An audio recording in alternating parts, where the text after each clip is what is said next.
కాలువలో పసికందు మృతదేహం తెలిసిన విషయంపై ఇప్పుడు స్థానిక పోలీసులు దర్యాప్తు ప్రారంభించారు. దీనిపై మనతో మాట్లాడేందుకు ఇన్స్పెక్టర్ రవికుమార్ ఉన్నారు. సార్, ఈ సంఘటన గురించి మీకు ఏం తెలిసింది, ఏం దర్యాప్తు జరుగుతుంది?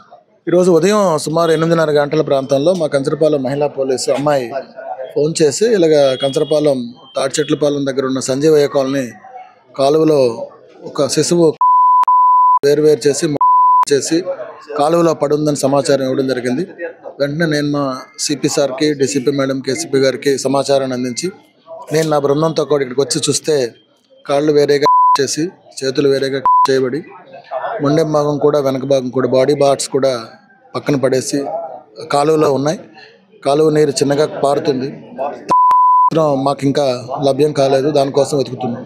సరే, జరిగిన తీరు చూస్తాం చాలా కర్కశంగా, పసిగుడ్డిని అప్పుడే పుట్టిన పసిగుడ్డిని అంటే దీన్ని బట్టి మనం ఏమనుకోవచ్చు మనస్తత్వం బట్టి? ఇది అత్యంత క్రూరమైన సంఘటనగా నేను భావిస్తున్నాను. ఈ విధంగా చేశారనంటే వాళ్ళు మనుషులు కాదు.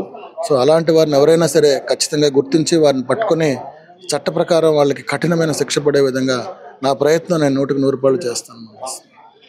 ఈ యొక్క సంఘటన కారకులైన వాళ్ళు ఖచ్చితంగా చాలా కఠినంగా శిక్షించబడతారని చెప్పేసి ఇక్కడ సిఐ రవికుమార్ గారు చెప్పడం జరుగుతుంది. ఇక్కడ మనం చూస్తున్నాం, ఇప్పటికీ ఇన్వెస్టిగేషన్ ఇంకా దర్యాప్తు కొనసాగుతున్నాం, త్వరలోనే నిందితులు పట్టుకుంటామని చెప్పడం జరిగింది.